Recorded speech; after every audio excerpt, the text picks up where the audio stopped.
Pessoal, boa tarde pessoal.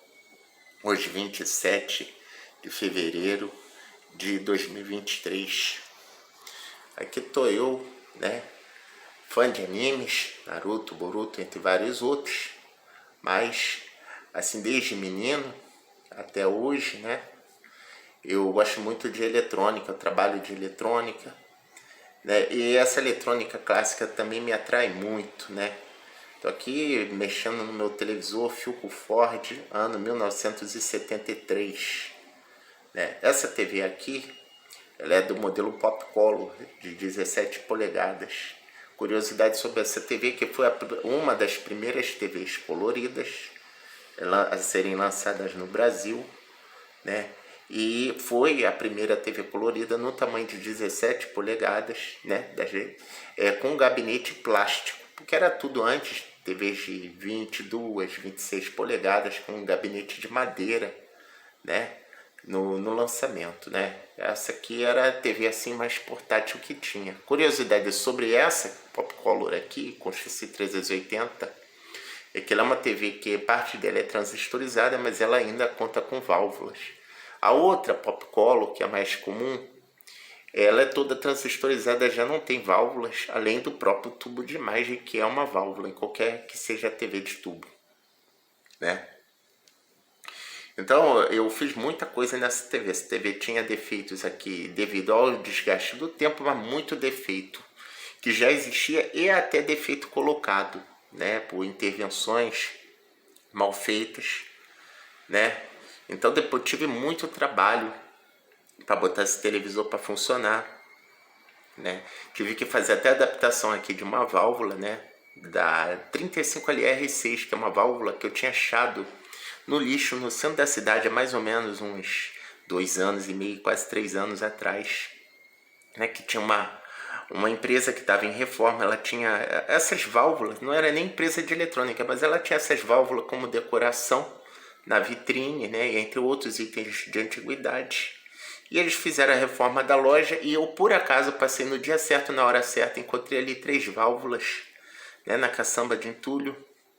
E encontrei uma 35LR6, que é da TV Silvânia, de 15 polegadas, que depois eu consegui conferir, né, que foi lançada no Brasil. Não conheço esse modelo pessoalmente. Uma outra válvula que estava ali era uma 3DC3 retificadora original dessa Philco aqui. E tinha mais uma outra válvula também de saída horizontal de TV Philco preto e branco, né? Essa 35LR6, a aparência dela era de nova. Já as outras duas, com certeza usadas, né?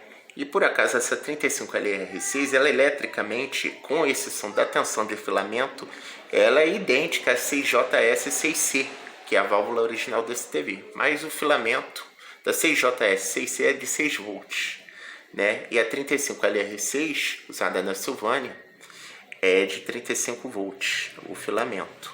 Eu tinha um problema aqui, porque o transformador dessa TV ele não consegue fornecer os 35 volts. Então eu tive que fazer uma adaptação para conseguir acender o filamento dessa TV, dessa válvula, e fazer a TV funcionar com ela. Porque o custo da válvula original que vai nessa TV aqui é proibitivo, é de 400 a 600 reais. É proibitivo, a especulação muito grande em cima de um item que praticamente não é usado. Mas consegui botar a TV para ligar, a TV estava morta, tinha muitos defeitos, inclusive a defletora estava totalmente oxidada, cheia de sal, né? E por causa disso jamais funcionaria. Eu já tinha ajeitado aqui o circuito, trocado o capacitor, não tinha nem feito a adaptação da válvula ainda. E eu, por curiosidade, medi a resistência ohmica da bobina defletora, a horizontal estava aberta. Quando eu tirei a bobina, né, do cinescópio, eu vi que ela estava lotada de sal, salinidade, né? E oxidação em vários filamentos por dentro. Tive que desmontar a bobina toda e reconstruir. Até o amigo que me vendeu essa TV, o amigo Tarcísio, vendeu não, né? Ele deu na troca, né? Deu na troca para uma KL1 que eu tinha e decidi interromper porque não me interessava muito aquela TV, né? Aí ele me mandou uma defletora numa TV 384. Eu tinha passado essa TV 384 para ele, que estava boa de circuito, que eu consertei o circuito, mas o tubo não estava bom.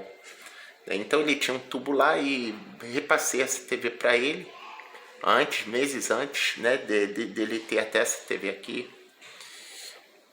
E aí sobrou a defletora. Eu falei para ele que a defletora dessa 380 aqui que eu peguei na troca da Kali-1 com ele, a Kali-1 de 22, falei que tava ruim. Aí ele chegou e se dispôs a me enviar essa defletora gentilmente. Agradeço a ele, da 384 que sobrou lá, né, daquela que eu vendi.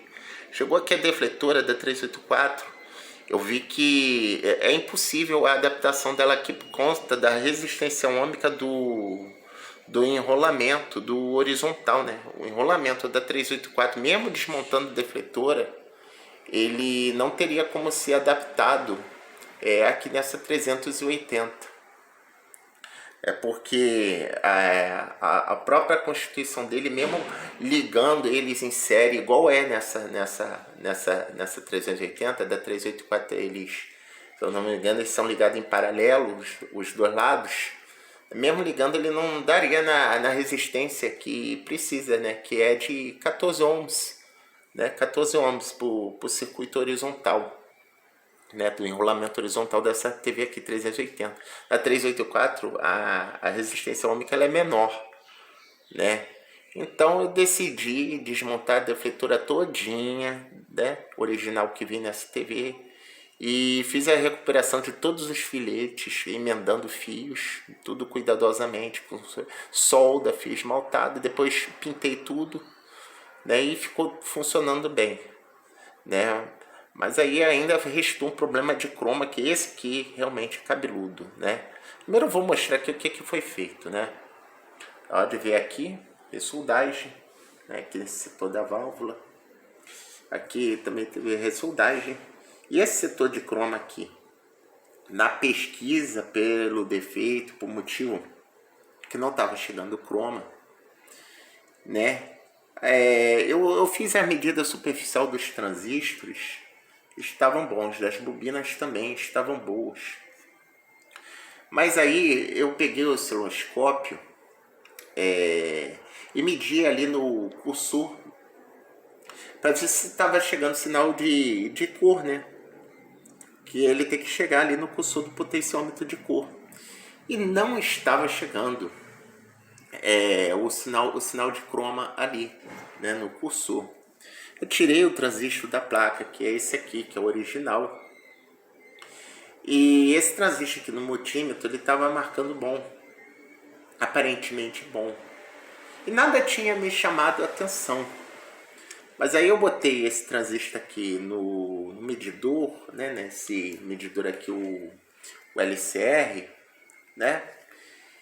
E esse medidor aqui, ele me apresentou que tinha um diodo entre coletor e emissor, um diodo parasita, que não existe. No caso desse transistor aqui, ele não existe. Eu peguei o datasheet, é um transistor que, no caso, ele é fabricado pela Telefunken, e a Telefunken nada diz sobre esse transistor aqui, tem um diodo, né, entre coletor e emissor, né. Ele embora tenha 4 terminais, ele é um transistor como qualquer outro, com terminal de aterramento ligado à carcaça metálica dele. Então isso aí não é nada demais, mas não deveria ter um diodo entre coletor e emissor.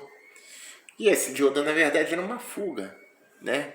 Então eu procedi com a substituição desse transistor por um equivalente, que eu arrumei aqui, e botando o osciloscópio lá no cursor do potenciômetro de cor, ao atuar no potenciômetro, o sinal ele era proporcional, né, à rotação do potenciômetro, né, aumentava ou diminuía, então indicando que o transistor estava atuando. Contudo, não obtive cor na TV ainda, né? E aí, nesse caso, eu fui pesquisando aqui por transistores, vi bobinas, estava dando continuidade, até cheguei a levantar aqui uma das bobinas e também eu vi que a bobina estava perfeita, né? Não tinha nenhum problema. Aí eu encontrei esse transistor aqui, né, que ele é responsável pelo sincronismo de cor, né? Encontrei esse transistor aqui, a posição dele é aqui, né? Depois eu posso até passar com detalhes. Eu encontrei esse transistor, ele ele por acaso está com ganho bem baixo, né? O HFE é baixo. Aí eu botei outro aqui no lugar e nada da cor voltar.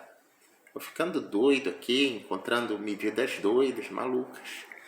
Mas aí, calma que eu vou revelar o problema. Vou aproveitar aqui primeiro para mostrar aqui o que foi feito, parte de recap, né? Os capacitores, aqueles grandes lá de cima, foram substituídos, né, por outros capacitores.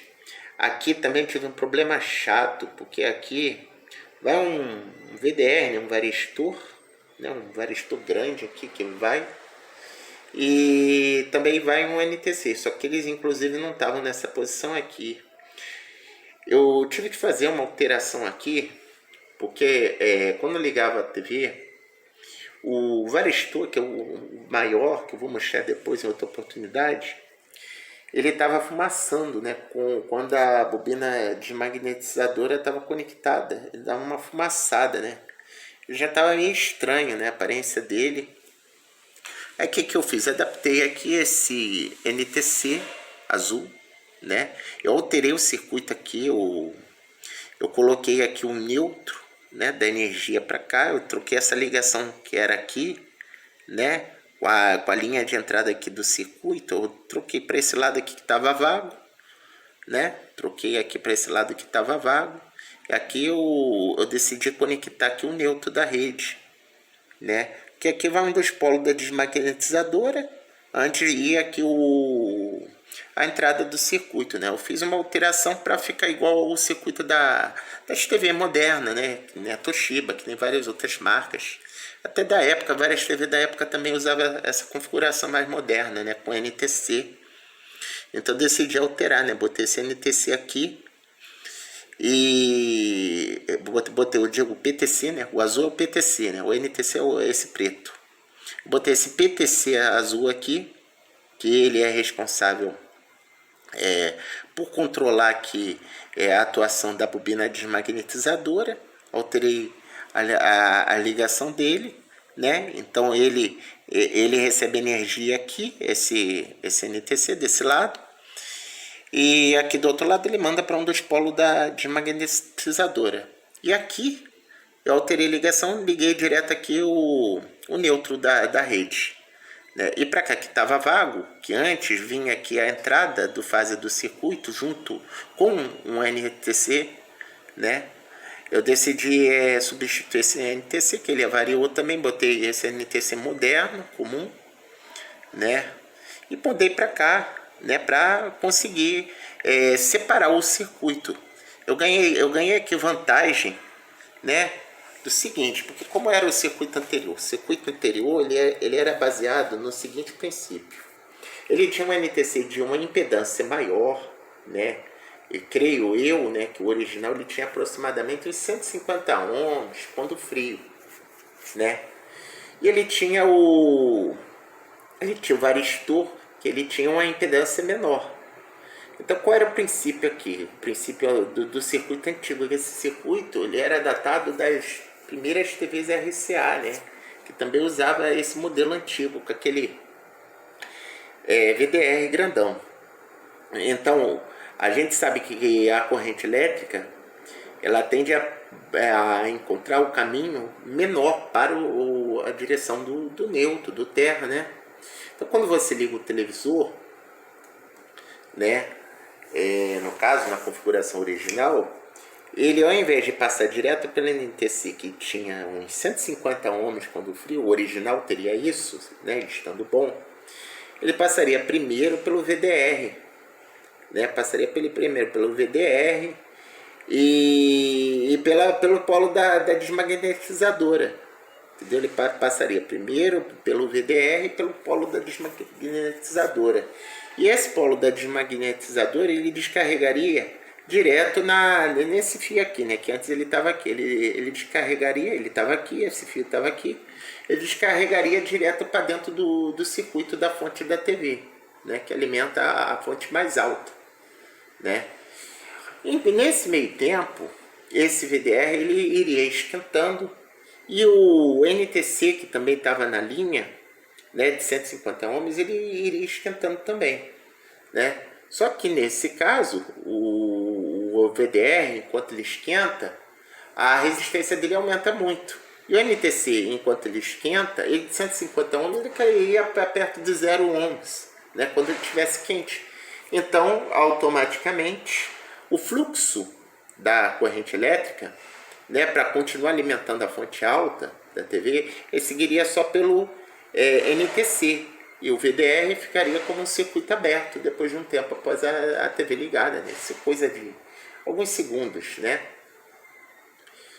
Só que qual é o problema disso, desse circuito antigo? O problema é o seguinte, esse NTC, no caso o outro que estava aqui, ele dá muito problema. Se o NTC ele abre, se ele não atua, toda a atuação, toda a passagem da corrente elétrica, ela vai ocorrer pelo VDR e pela bobina desmagnetizadora. E com a configuração antiga, o que aconteceria? Vamos supor, a gente opera a TV com o NTC aberto, ele com o circuito aberto. Toda essa voltagem ela vai passar ali pelo VDR, pela bobina, vai continuar passando, a TV vai ligar e num defeito em ambas as peças ele vai ficar ali aquecendo, ao invés de ele abrir o circuito e interromper o funcionamento, ele vai funcionar até pegar fogo, basicamente isso, entendeu? Então não tem segurança, por isso que os fabricantes posteriormente eles mudaram para esse modelo aqui mais moderno, que ele utiliza um PTC dedicado para a desmagnetização, que é aquele azul que está ali atrás, né? E então o PTC ele recebe a fase da rede, passa para um polo da bobina desmagnetizadora e descarrega no neutro da rede. Ele esquenta isso em poucos segundos e abre o circuito. E no caso, assim, TVs assim, mais modernas, também tem esse NTC aqui na entrada, né? Que ele começa com uma resistência baixa, né? Mas quando o circuito liga, ele abaixa mais ainda e fica numa resistência de 0 ohms. Né? Então ele também funciona para amortecer, né, algum pico da entrada de energia. Né? Então eu mudei para essa configuração aqui mais nova. Né? Esse trimpote aqui, o original daqui estava danificado também, eu substituí. Né? E agora eu vou pausar o vídeo aqui para mostrar mais alterações que foram feitas, né?